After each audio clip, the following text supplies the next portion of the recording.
Hello, I'm Robert Moynihan on the morning of Thursday, January 23rd, 2025, with the great pleasure of my colleague Iben Thranholm from Copenhagen in Denmark to talk about the inaugural address of the presidency of Donald Trump, delivered on Monday, 4 days ago, Monday, January 20th.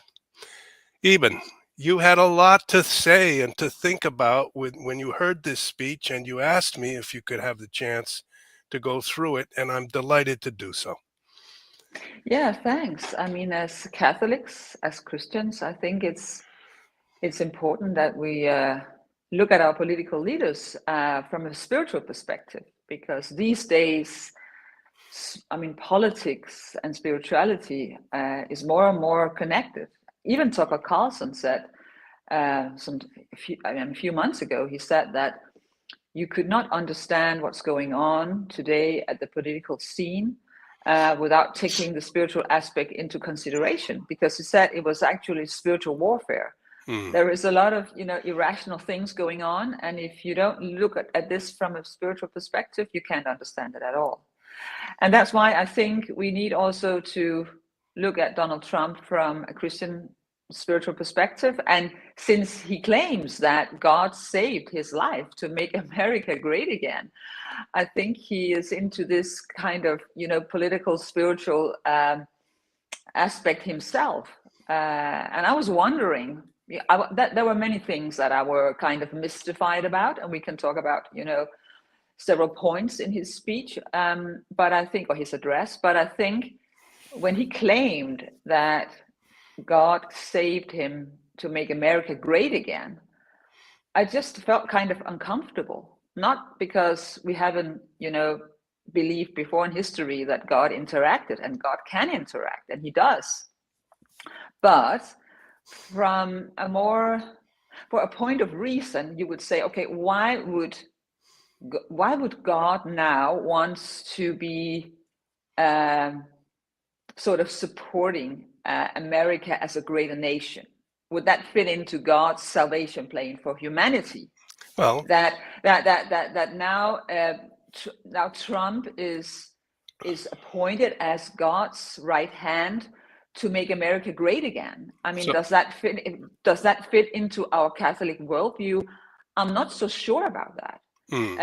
But it seems to me that Trump is saying, well, God is supporting me, and that's why I am the biggest, ruler on the earth right now. It seems that God is serving Trump, not Trump serving God, because I was very, very surprised that when he was taking his oath of office, that he didn't put his hand on the Bible. I mean, he did that in 2016, but he didn't do it this time. Like, he couldn't do it this time. And I would say, if I was convinced that God had saved me from a bullet, saving my life, I would take the Bible, into my heart, hold it, press it onto my breast, and be extremely clear about how important God would be to me. And I would say, now America is a nation that should serve God.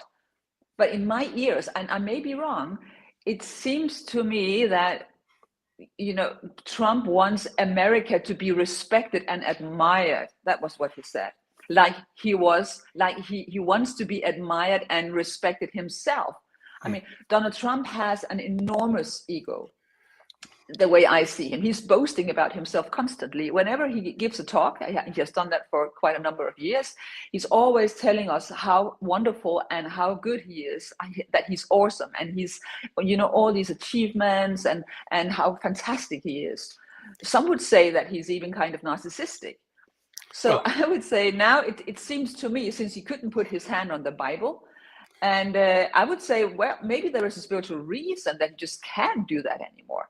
So I'm not saying that maybe, I mean, today I read a comment that Melania Trump, his wife, was approaching with the Bibles at the minute he was already being sworn in. So it was kind of too late. But still, I mean, if God has saved your life, wouldn't you be completely sure to have the Bible in your hand before the ceremony starts? I would. I would as a believer if I believe that God has saved my life. All right. So there are things here that I think doesn't add up. And I think it's strange that he makes it look like that God is, one of his own servants, that he's not the servant of God, but God is his servant. And already there, I'm starting to get concerned. Okay, Eben, you've picked up on a number of different themes. A lot of people think that Trump's inauguration represents a turn in American politics from a regime that had become so woke and so secular and so bizarre with regard to sexual identity that anything that Trump says is in the context of a change for the good, change for the better. So people are delighted by the election of Trump, but you're saying there's many concerns that seep through the cracks, as it were, and you'd prefer a certain level of humility in this man and in this country, because what you're seeing in this inauguration is of concern to you. That's your thesis. Well, there is something that goes like this, a line that goes like this: the devil is in the details. Uh-huh. And you have to look for the devil in the detail, because I think it is Thomas Aquinas, St. Thomas of Aquinas, who says that the devil is not interested in lies, but half-truths. So it means that, I do agree that a lot of Trump's policies are really refreshing. And I really like that he said in America, there is only two genders, male and female. So to end all this woke nonsense, which is also very demonic, I think, of course, you cannot be against that. But it doesn't mean that even though Trump is doing something that is right and maybe for the good, it doesn't mean that he's using the good to implement something that is bad. And that's why I'm very I'm referring to St. Thomas of Aquinas, because he said the devil is not only into 100% lies, because of course then people would say, okay, this is a lie, but he's into what is called half truths. Okay. And what when I think it was very also quite remarkable that there was this left-wing Bishop of Washington. She's called Marianne Budde, which gave a homily at the prayer service at the Washington National Cathedral. Yes. Where she actually said, I have it here, that kids were fearing for their lives due to Donald Trump being in the Oval Office. And she also said that the bishop told him that illegal immigrants were not criminals and he shouldn't deport those with children. I find it very, very strange that she was allowed to speak at this prayer service, because of course everybody knew that she was left-wing. And Trump later on says, okay, there is only only two genders in America. So here you see there are the half-truth. I have other examples I can show you in a minute, but it's strange. I mean, on one hand he says, okay, only two genders, and on the other side there is suddenly this bishop is appearing at the prayer service saying, well, that those people who are transgender or are confused about their gender is fearing for their lives when he's in the Oval Office. It's strange. I mean, normally, of course, everything is going to be checked because there was this assassination attempt against Trump. Everything is being checked by the Secret Service. So who let her in? I think it's really strange. I just don't understand that. All right. Well, what would be the possible explanation? I don't know. I'm just saying, if you're into this irrational spiritual understanding of what's going on in the world, you would have to deal with half-truths and not only lies. And this is what we're seeing here. Like Trump say, God saved my life, yet he can't put his hand on the Bible. So it's two things that actually is contradicting each other, and that is a way to confuse people. Okay. And whenever there is confusion, there is the devil. My spiritual director, who's an exorcist, always tells me that whenever there is confusion, you can be sure the devil is at play. That's why I say, look for the devil in the detail. Okay, let me bring on two comments that already we've received this morning that indicate a double view of what you're saying, and therefore it is a complex and confusing situation which we should try to bring clarity. John B. writes, Trump this morning is doing a Zoom call with the globalist Davos crowd. And of course, I'm not surprised. And Trump ran as really more or less the anti-globalist candidate over against the Democratic globalists. And he said he was more of an American nationalist, returning to the deep moral principles of America to make America great again, implicitly to make America good again. And so he's on this phone call, and we're all wondering, what is the relationship does he have to negotiate with these people or win them over, and or is he in some way going to collaborate with them? And so that's the first comment that we have. And the next is Elizabeth, and she says, I think Elizabeth Wood, and apparently she's a dog trainer. She's from the dog obedience group. And I think it's dangerous for you or me, to judge anyone's heart or mind. Remember, you're not God. Now, I would already say, I do think we can judge a mind. I suppose it's more spiritual to judge a heart or a soul. But a mind, I think, is within the realm that we are called to judge. We have minds. Trump has a mind. And if he's saying something that's dangerous, even if he's an improvement over the past crowd, we can judge it. But nevertheless, remember, you're not God. What do you make of that, Iben? Well, I'm not judging his heart. I'm judging his actions and his words. And like Jesus says, you have to know them by the fruits. I mean, his action speaks louder than his words. And when he can't put his hand on the Bible, or he's not taking care that he can put his hand on the Bible, when he claims that God has saved his life, for me, seems like bluff. I mean, God is just useful for his political vision. He's not a servant of God, in my opinion. That's the way it looks right now. Maybe in a few weeks he will show me something different. But so far, I just can't see how that fits together.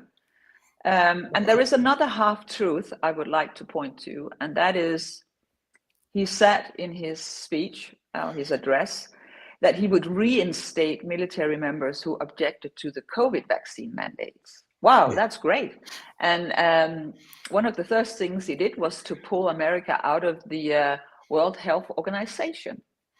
Like he has made Robert Kennedy, who was very skeptical to the vaccines, to be the Minister of Health. That's really great. But today I read an article on LifeSite News, which is a very conservative Catholic website, and I'm gonna read a few lines aloud.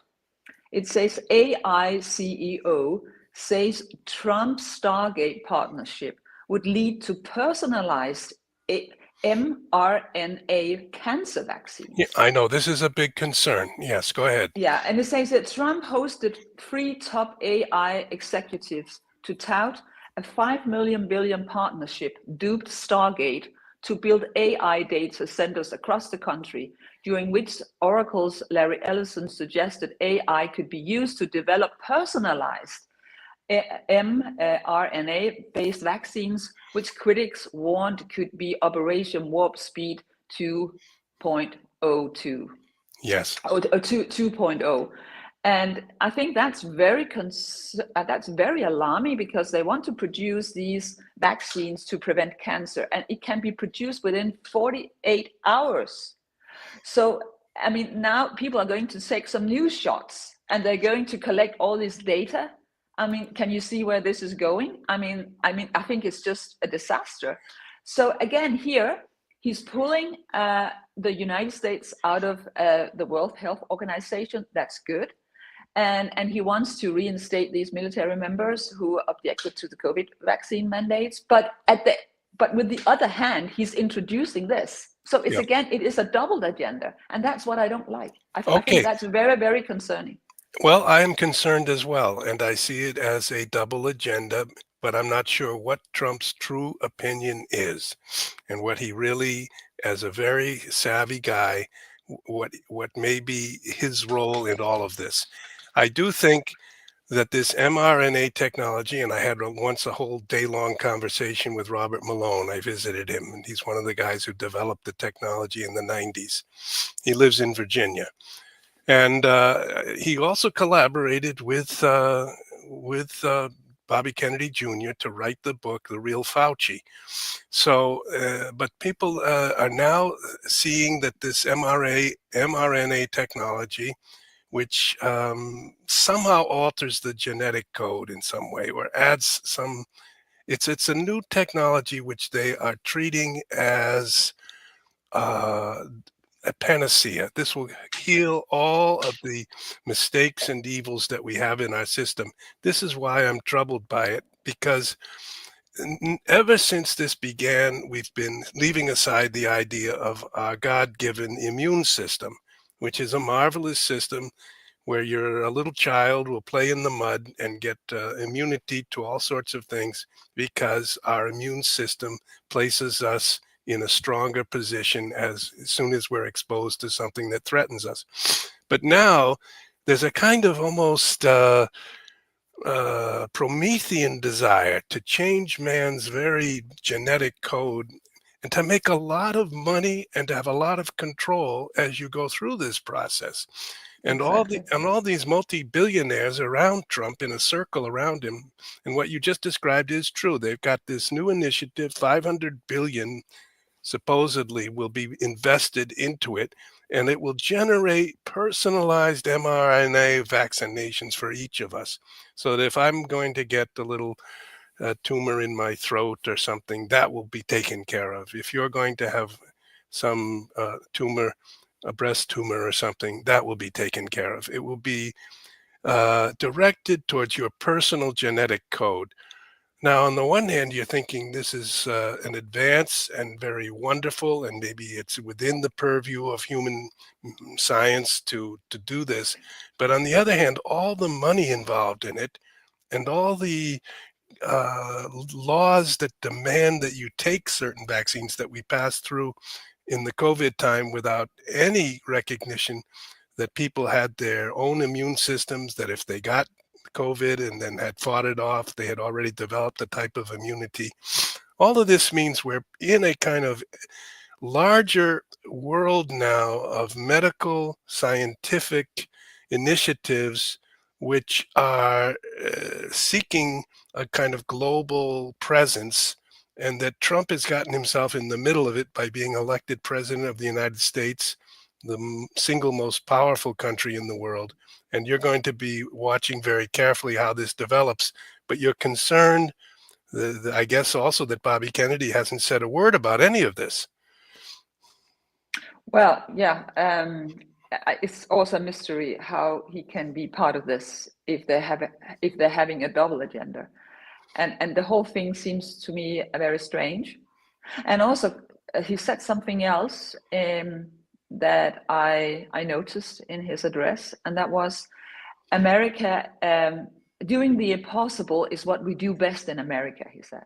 And that's actually, to twist a verse from the Bible, because it says nothing is impossible for God.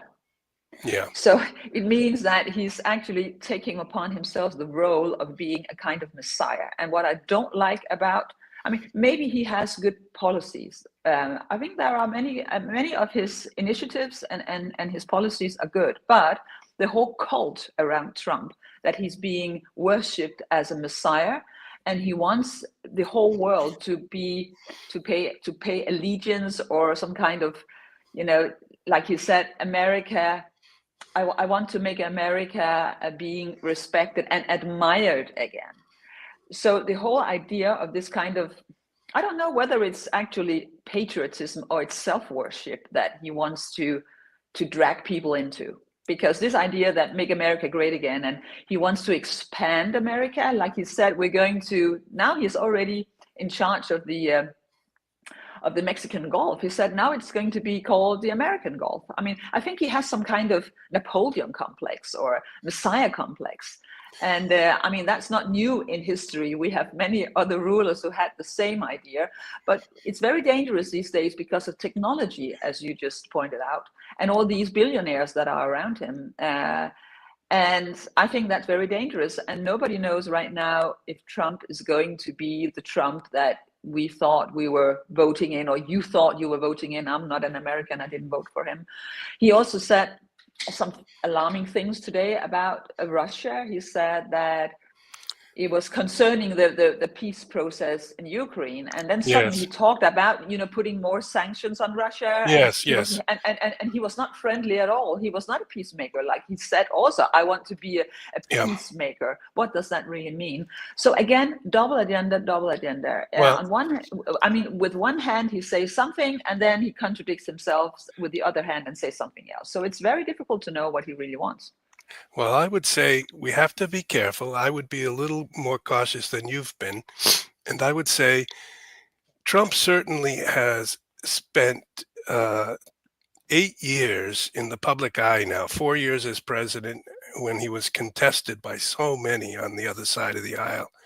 And 4 years out of office, when people thought maybe he would never reappear, then he came again and fighting and being accused of many crimes. He still won this election. And in a country where many of our freedoms were seemingly in jeopardy, he emerged again. But at the same time, you do detect in him at times some strange gaps. And I think on this Russia question as well, I've got a clip on that, if I can somehow get to it. There was a journalist who asked him questions, and I think that either he's misinformed or he's speaking in hyperbole, which means he's exaggerating, which he does do quite often. It's just his style. I don't know that we call that actually a lie. It's sort of a style. But in this matter, where we are on the verge of a direct conflict with Russia, which was once the center of the Soviet Union, and we spent the entire period from 1945 until today trying to deal with the Soviet Union and then the post-Soviet Union. And now for 3 years, there's been a war basically between NATO and Russia in the fields of Ukraine. Trump had said within 24 hours he'll stop this war.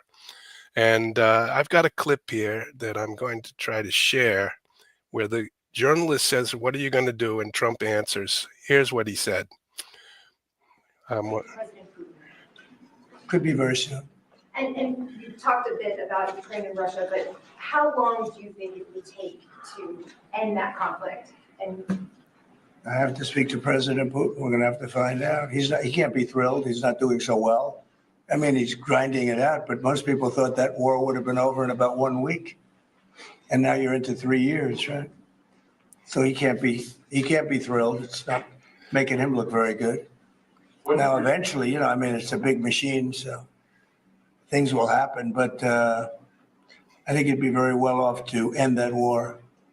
We have numbers that almost 1 million Russian soldiers have been killed. About 700,000 Ukrainian soldiers are killed. Russia's bigger. They have more soldiers to lose. But that's no way to run a country. All right. So first on those numbers that Trump gives, Colonel McGregor, who's a podcasting figure, but he's a leading American military man. He was a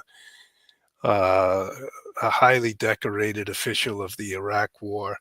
And he said that the probable numbers are much smaller. The Ukrainian numbers may be 700,000, but the Russian numbers are probably around 200,000 or something much less.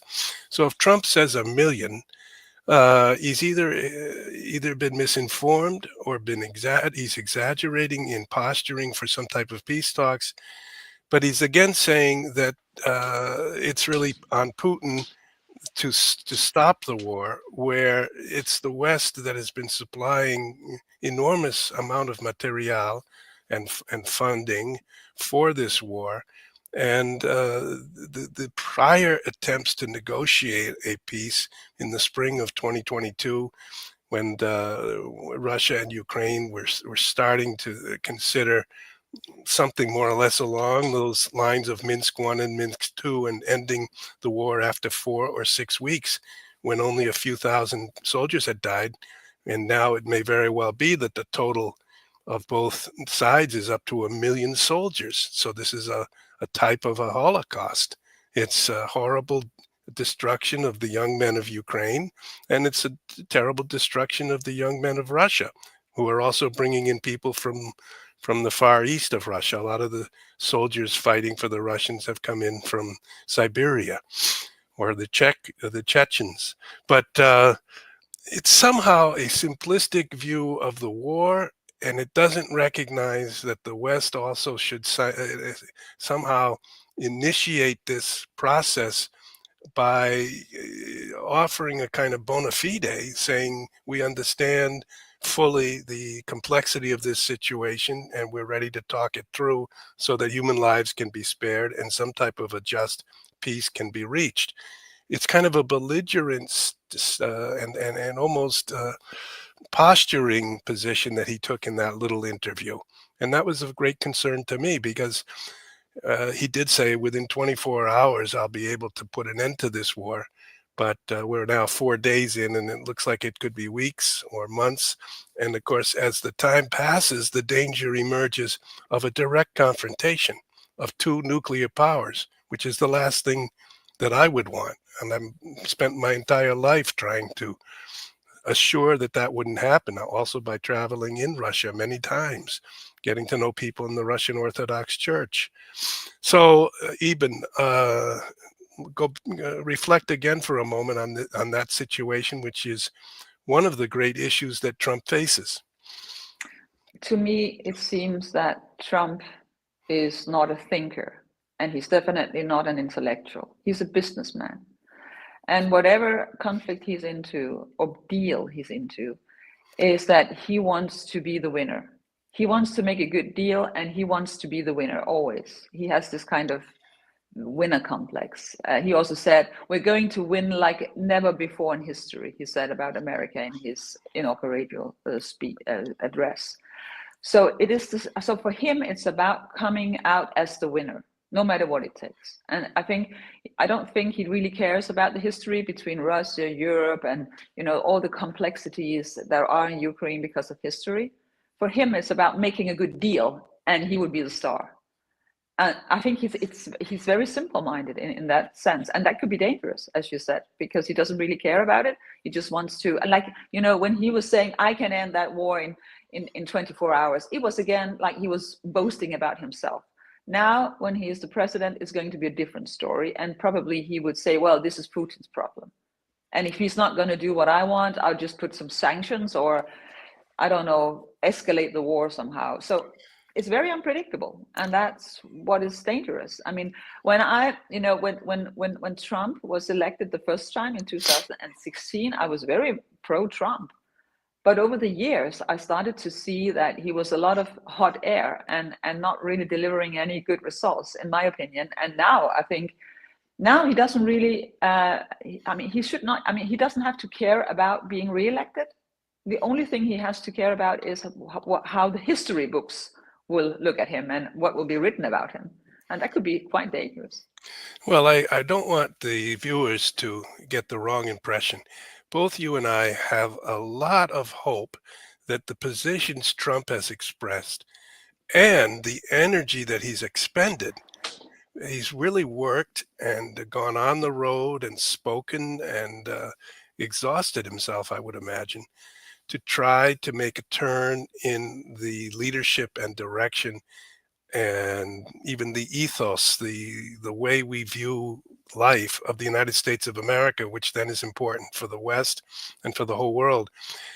And what we found, the strands in that we found so positive, were a focus on human rights and human freedom, and kind of under a kind of rational treatment of human sexuality, rather than the United States becoming a woke society with no connection to its traditional Christian beliefs about any of these matters. And therefore, a lot of people, including many Catholics and evangelicals, came to the side of Trump to protest and to protest the old regime and to elect a regime that would be more in keeping with the traditional values of America. And yet you're still concerned that and I am too, but I wanted to say all of that to say we're very favorable and appreciative, really, of the effort Trump has made.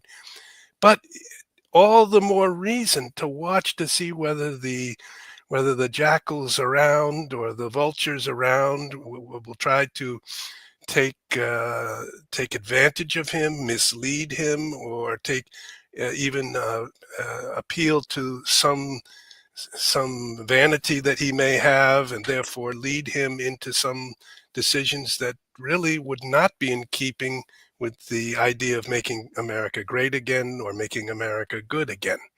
So it's not really, we're not being anti-Trump, we're just warning. Would you agree?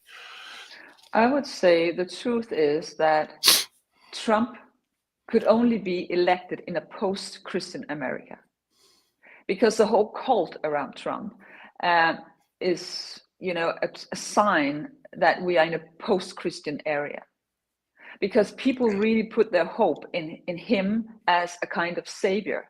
And I think that his address at his inauguration was like a homily, and it was really like messianic, pointing towards himself as the savior of America. And then, God came in also to support Donald Trump in making America great again. And that's why I say to you, at this moment, I don't know whether this is patriotism or self-worship. But if it's self-worship, led by Trump, it's not going to go well for America, because America is founded on religious principles, Christian principles, that you are a nation that serves God. And right now, if Trump is your leader that is taking you towards or dragging you into self-worship, you're going to go you're heading towards disaster. And I think there is a truth to the fact that you could not have elected Trump, a person like Trump, and this cult around him, where people are almost worshiping him, like he's really the answer to all our problems. It's like, for me, a false god, an idolatry. And if this is the case, as a serious devout Catholic, you cannot worship political leaders whatsoever, no matter how good they are, because God comes first. And I don't see that in Donald Trump. I see that America. I see that America comes first, and him as your leader. And I think that could, really, combined with all the technology and the billionaires that he's teaming up with, and Elon Musk that wants to take you to Mars, and transhumanism and all these things, that could really be, a path away from God and serving God. Because let's say that Donald Trump has said, okay, yeah, all this wokeness, this is really the work of the devil, but now America would go back to serving God. He didn't say that. He said, God will help us to make America great again, whatever that means. So I think there is something here you have to be aware of as Americans, and me also as a Catholic. We cannot be part of that cult around Trump. It's wrong. It's really wrong. It is a kind of idolatry. And I really mean that. Okay, Iben, I've invited you on, and I don't know what our viewers are thinking, but I do think it's important that you have the right to warn us if there's a danger here. And I think it goes back to the first thing you said, some half-truths. The devil likes those because he can make a great benefit for evil out of a little bit of truth, but then mix it together with untruth. And I'm really I'm impressed with your righteous vigor, and you're not afraid at this moment, so soon after the inauguration, to warn us to be careful. I do have a, I could bring in a few seconds of his inaugural address. And let's see if I can. But Bob, you have to admit that over the years, there has been an enormous, what do you call it, enthusiasm in Christian circles regarding Trump, even among Catholics. And I see that everywhere. And I think, yeah, of course, we want to have good political leaders, but all Christian communities has been into some kind of, being part of creating this cult around Trump. Like he was the only answer to all our problems, and he was the hand of God. And now also when he was spared that bullet, of course, this was the sign of God that he was saved. I mean, exorcists would say that even the devil can change natural laws. So you don't know who changed the course of that bullet. So, I mean, you cannot say, oh yeah, because it didn't really hit him, it was God, and now God is with us to make America great again. I mean, even as a Catholic, you cannot say that. You don't have, the arguments to claim that. It's something that he claims, but he can't even put his hand on the Bible. So, I mean, wake up and see reality. Okay, let's look at him speaking for a minute or two, and when you wish to say something, we can stop the speech and you can comment. We have him here coming in to speak to Congress.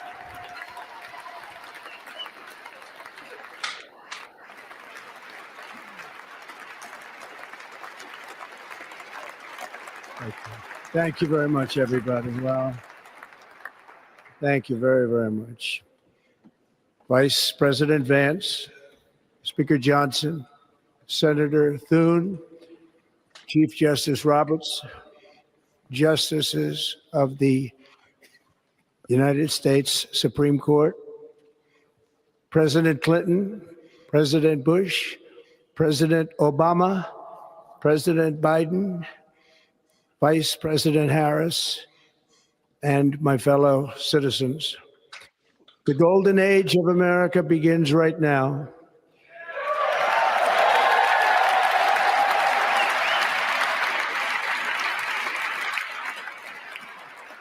From this day forward, our country will flourish and be respected again all over the world. We will be the envy of every nation, and we will not allow ourselves to be taken advantage of any longer. During every single day of the Trump administration, I will very simply put America first.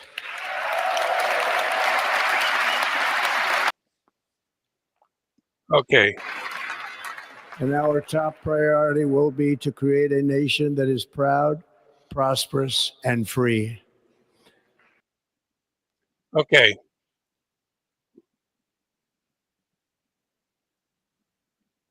Yeah, so he talks about America like it is a kind of business that he wants to make grow. It is, the gospel of prosperity, that he wants to expand, he wants to enrich, but there is no real moral, philosophical or religious, foundation.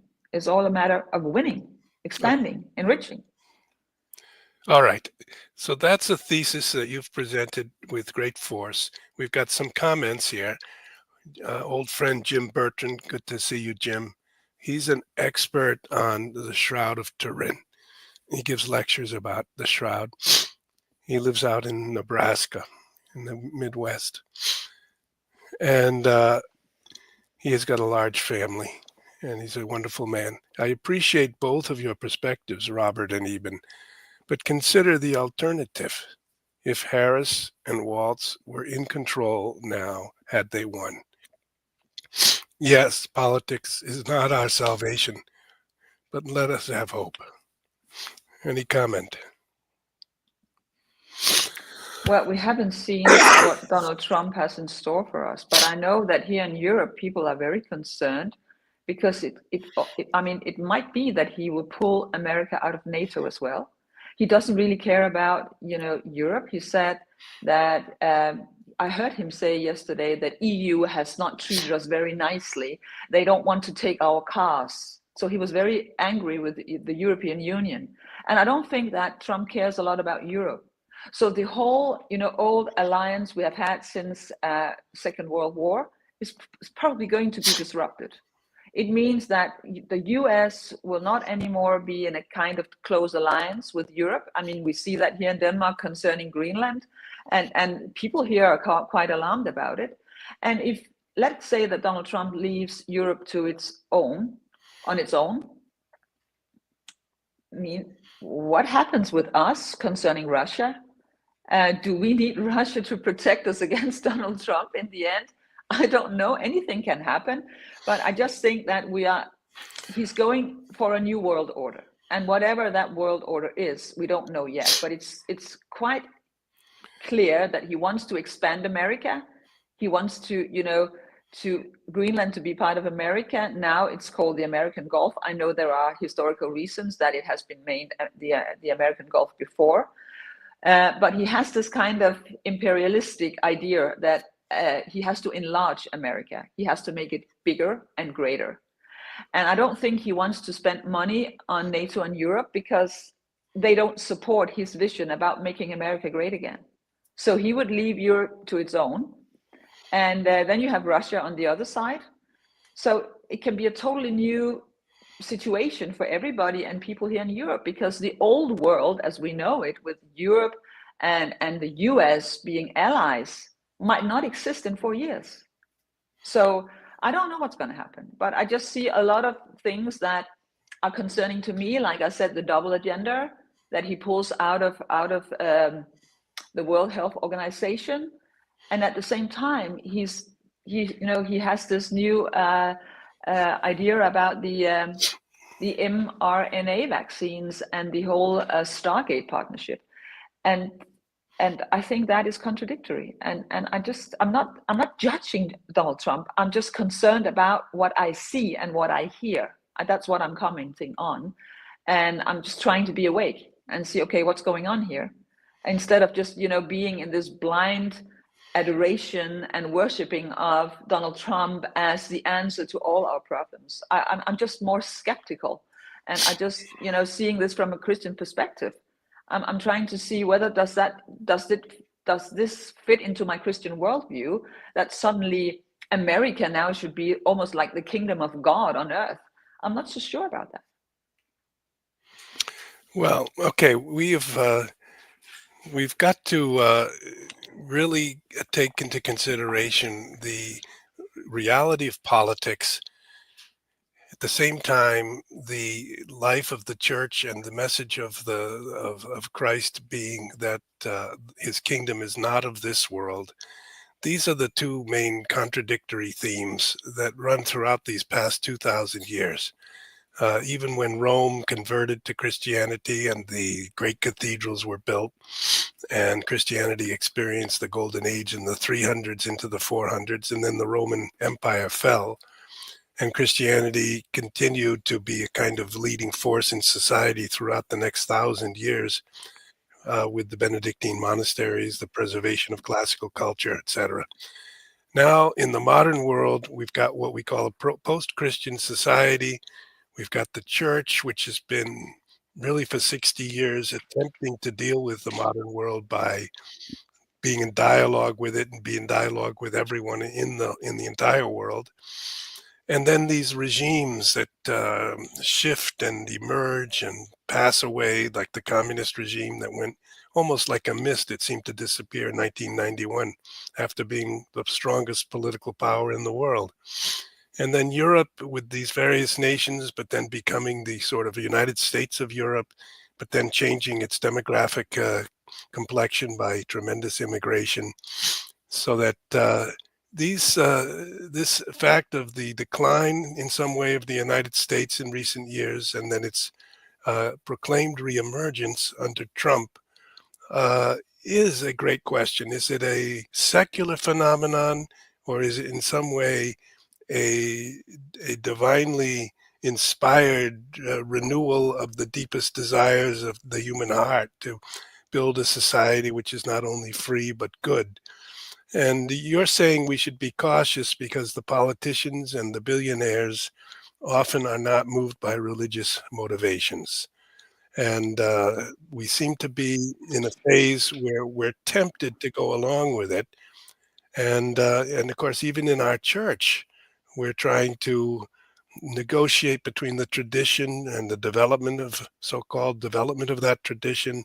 What can we change, and how universal can we become? Well, of course, we have to retain as the fundamental point the centrality of Jesus Christ, and not just become a universalist religion of being kind to one another and doing well because we have a savior. So, in the midst of all this Trump phenomenon has emerged, and we've had two great wars recently in Ukraine and then in Israel, and entire regions of the Middle East. The Christian population has been decimated, as the Iraqi Catholics, the Chaldean Catholics, used to be 1.5 million, have fled from Iraq, as the Maronite community in Lebanon is in danger and declining. Many people want to leave. They go to Paris, they go to America. And so the Middle East, in a sense, is being de-Christianized, even as the United States has sent military forces in there for 25 years. Somehow, it's a very troublesome picture that we see, and we need good leadership. And Trump is stepping forward, and we're hoping he takes the right steps. But we're very concerned that he may have influences on him which might mislead him. Is that more or less our position? I think since we are post-Christian society, which I really think we are in the West, we are probably going back to something that looks like the Roman Empire, where Trump is the emperor. And he wants to expand the empire. He wants to enrich the empire. He wants to throw out all the illegal immigrants and restore order. So I think democracy might come to an end, and we are into more like oligarchy or like an emperor. You have Putin on the other side in Russia, and you have Trump. And I think, of course, in a world that is not anymore dominated by Christianity, you would want now, and also because technology makes it possible, to have the world dominion, to be, rule the whole world. And maybe this is the vision of Trump, that America should rule the whole world. So he wants to be, remembered in history as the one that started that empire or built that empire. Because, he built his own empire, the Trump empire. So now he wants to build another empire. And I think we're coming towards an end when it comes to democracy, also because people know more or less, at least in Europe, in England, for instance, that no matter who they vote for, it will be the same policies. And it might not look like that right now in America, because we think a new era is going to start with Trump, and he's going to, do away with all the leftists and all the wokists. But it doesn't mean that he doesn't have a global vision. And what does that mean in the end? Maybe they're all globalists when it comes to reality, and it means that no matter if you are a leftist or you are a Trump supporter or you have the Trump administration, they're all heading for global dominion, no matter what, and technology allows it. And now they also want to go to Mars. So I think it is a new world order, no matter what, and that's why I think it's not only going to be America first. I think the idea of America first is because he's building a new empire, like he built his Trump empire with his real estate business. So I think we just want to do this on a larger scale. But that's my personal opinion, and I could be totally wrong, but this is the way I see it. Okay, back to the question of the Bible. We've had several of our viewers, and Lori H. Thank you, Lori. It doesn't think that Trump intentionally didn't put his hand on the Bible. I don't think any of that, she says. Justice Roberts started talking before Melania was at his side. Vance and family were in the way. Roberts did not say, place your hand on the Bible, as they normally do. And then someone else has also talked about this. Yeah, but that could be I don't know what was behind it. I mean, but the fact of the matter is that he didn't put his hand on the Bible, no matter what. Okay, so Shara Kirkby, thank you, Shara. The judge started the swearing in too early, and Trump had to respond before his wife could get there. Please review the incident online. So I have seen it, but as I said in the beginning of this interview, I said, if you really truly believed that God has saved your life, you would have taken care of or shown some kind of devotion to God by having the Bible close to you. At least I would. Any believer would do that. all right, well, then someone else says, Deacon Maury writes, even no one thinks Trump is the Messiah. No one Well, thinks. people act like they think he's the Messiah. That's what I see. All right. But someone else more or less agrees with some aspect of what you and even what I've been saying. Patty Leather, the tech bros around Trump are dangerous. I don't like them. So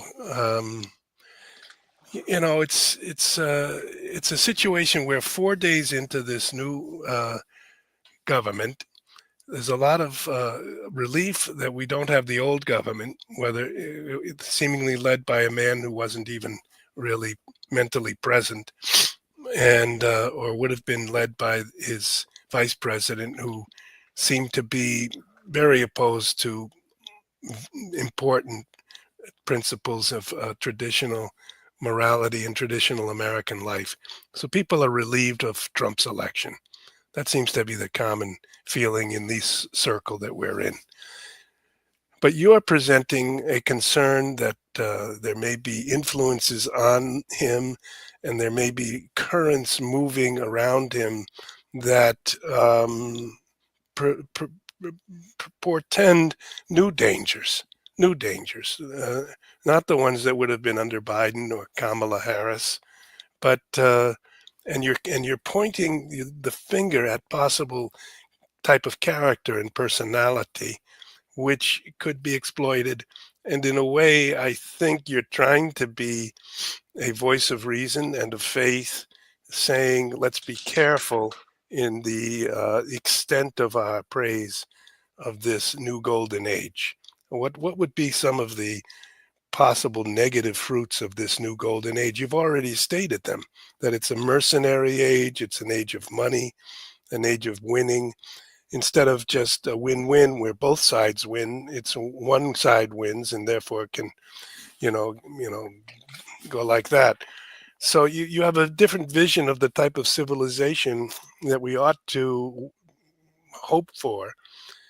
Even though we realize the kingdom of God will not come down on earth, we could have perhaps a more Christ-oriented Christian civilization. But you're repeatedly saying that we're already past that. We're past Christian civilization. We're in a post-Christian world. Well, I mean, most Christians today are more concerned about politics than building the kingdom of God in the secular world. And is what is causing all this. And that's why I tell you that Trump can only get elected in a post-Christian America or in a post-Christian world. Because no matter what you say, and no matter what your viewers say, I say that there is this being created, this cult around Trump, even by Christian communities. Because, look, I mean, whenever we are talking about the church, even in your program, on your podcast, it's all about politics. I mean, the way we look at the Vatican and Pope Francis is also about politics, left and right, left wings or traditionalists, and that's in all areas of our time. It's everything is being politicized, and that's what I think is really alarming. That everything is politics. It's not anymore about say, okay, yeah, the world is the world, and Christ told us that we are in the world but not of this world. So we should be more concerned about the eternal truths and building, the kingdom of God among us as Christians. So we don't care about the leaders because they can't help us on our way to heaven, which only the church can do. But many Christians has lost that track because they're so concerned about saving the culture. But Christ never told us to save a certain civilization. He told us to follow him. And this is what we have lost. And that's why Trump can come in and say, I can fix it for you. I can make almost paradise on earth for you. And many people fall for that deception. And so it's not particularly Trump I'm against. It's the whole sort of mindset and the whole movement in this world right now, which is very, very, very much focused on a political utopia or a political dream about, saving a certain civilization or building, this good society, but not so much about, trying to understand that we are pilgrims here on earth and we are heading for the eternal heavenly kingdom and not any kind of political utopia. So we're far too concerned about that as Christians. So it could be anybody. It's not only Trump, it would be anybody in that position I would be critical towards. And I see that Trump and his administration and all these oligarchs are taking advantage of the spiritual void, of this longing for God we have. So they sort of, play with that kind of longing and introduce some kind of political order where people think that this could lead us to a better world, which is probably not going to happen. Because we tried that before with political utopias, and it ended up in so many people dying in camps and awful things. So it's not a way to go. This time it's just in a new disguise or in a new cloth, but it's still the same idea that we can build this political utopia on this earth, and it's not going to happen, not even with Trump. Okay, well, one of the great issues is the question of immigration. Everyone is concerned about it. Countries change dramatically. People who were the sort of citizens of a country are even outnumbered at times, and therefore the country changes its culture, changes its language, its traditions, and its religion. This would be the case when either Christianity or post-Christian sort of secularism would be replaced perhaps by Islam. It would also be the case when, in a country like America, someone just told me the other day that because of our tremendous amount of immigration, not just in recent years, but over the many decades, we are a nation of many peoples. We're not one people. There's not something that is the American people. Someone told me in Cleveland, Ohio, there are 22 churches that reflect 22 different rites of the Catholic Church, and it's the only city in the country that has all those different rites because different groups came at different times, and they formed a little parish, whether it was Polish or Italian or Hispanic. And America, therefore, is a country made up of immigrants and pilgrims and the original American Indians. And now it's rapidly changing again. But also this is occurring in Europe, and it's maybe occurring everywhere. And there have been tremendous moments of division, I think in particular when India became independent. There was the split with all of the Islamic regions of India, which were in the north, and they became Pakistan and Bangladesh. They couldn't keep India together. So Trump has come in with a policy to have only legal immigration and to reduce immigration. And this Laurie H. writes, allowing illegal residence of any kind is a slap in the face to those who waited years and paid thousands to go through the courts legally to be naturalized. I'd like you to comment on this general question and on that particular point. What do you think? Like I said before, I think there are many good things in Trump's policies, and I totally agree that illegal immigration should stop. So I'm not saying that everything he does is bad. Actually, he has a lot of good policies, but it doesn't change the fact that still there might be a double agenda. But these things are good. I totally agree. I totally agree with this viewer that it's not fair and it should stop. And we have that problem here in Europe as well with illegal immigration, and it's a huge problem. And of course, the government should take care that it stops. All right. No doubt about that. Now, I'm going to just throw a few more comments in because they're all kind of interesting. John Paul Sandoval, thanks, John Paul. Nobody I know of worships Donald Trump. So But that's good that they don't. But I just see that. I you mean, there you is. you you're worried about a kind of fervor that emerges with propaganda and with media and stirs up emotions so that people who wouldn't normally uh, make a person more, even a very good person, more than what he is. But this can happen for political and Yeah, even but the problem is that the whole MAGA movement is Trump. Let's say that Trump got a heart attack tomorrow. I don't hope that he's going to get a heart attack, but let's say that he got a heart attack and he wasn't there anymore. Where would that lead? Where would that leave the MAGA movement? It would totally dissolve. It would, disintegrate because he is the movement. And I think that's very dangerous that it relies on one person. Because otherwise, there would be nobody that could take over and be as convincing as he is. And I think that's unless we are talking about Jesus Christ, who is the Son of God. It's dangerous to put your hopes in just one person like that, and that is actually what is a cult. Mm-hmm. Well, we have another comment here by Patty Leather, who's filled the chat board with interesting remarks. Thank you, Patty. Legal immigration is the problem. It's demographic warfare. We saw this over the Christmas break with Elon Musk, and Vivek in effect saying European Americans need to be replaced by foreigners, I guess non-European foreigners. So it's a kind of globalizing process that seems to be well underway and increasing. Trump seems to want to put a certain stop to it, but it's not clear exactly what's going to be the result.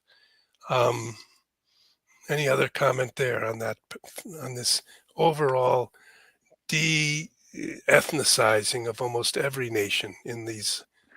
Well, one of the problems is that people in the Western countries do not get enough children themselves, and that's why we cannot repopulate our own people to the extent that we can sort of support ourselves. At least here in Denmark, where we have the welfare state, if we didn't have the immigrants to be social care workers, I mean, old people would be left on their own because there are simply not enough people anymore. Because people here only have like one child on average, and it's not enough. I mean, Italy, for instance, it's even below one child per woman. So because we are in this hedonistic lifestyle where we just want to have sex but no babies, so it's our own fault that we don't that we need all these immigrants. It's just not some evil that has been put on us.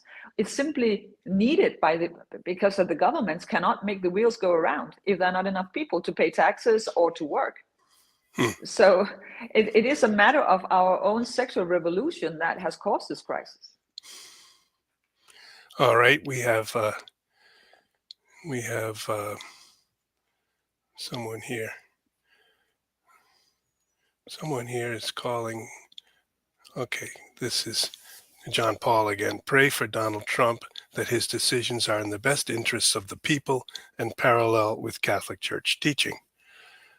I guess we can do that, and perhaps we could end our program by summarizing along those lines our hope and our prayer for this man who has struggled a great deal, been hated, come forward as the president of the country, but even more now than ever is surrounded by people who either want to support him or to undermine him or to exploit him, so that he probably does need, as much as anyone in the world today, he needs our prayers. Absolutely. So we pray for Donald Trump that he may receive the wisdom to carry out his office with the greatest prudence and understanding and striving for what is the common good for the people of our country and the whole world. All right, Eben. We probably touched some raw nerves here, and some people I know, right, they didn't like some of your remarks. But I do think it's important to throw into the debate right now a few caveats where in the euphoria really of this moment, we suddenly now face again the hard realities of which policies to take with regard to war, with regard to immigration, with regard to our economy, and to working with or against other nations. And therefore, it's a time when we need wisdom and prudence. Okay? Yeah, thanks for having me. All right, Eben. We'll talk again soon, and enjoy your stay at the monastery some miles north of Copenhagen, where you are having some peaceful time to reflect and consider all of these matters. Yeah, thank you. Thank you, Eben. Yeah, God bless.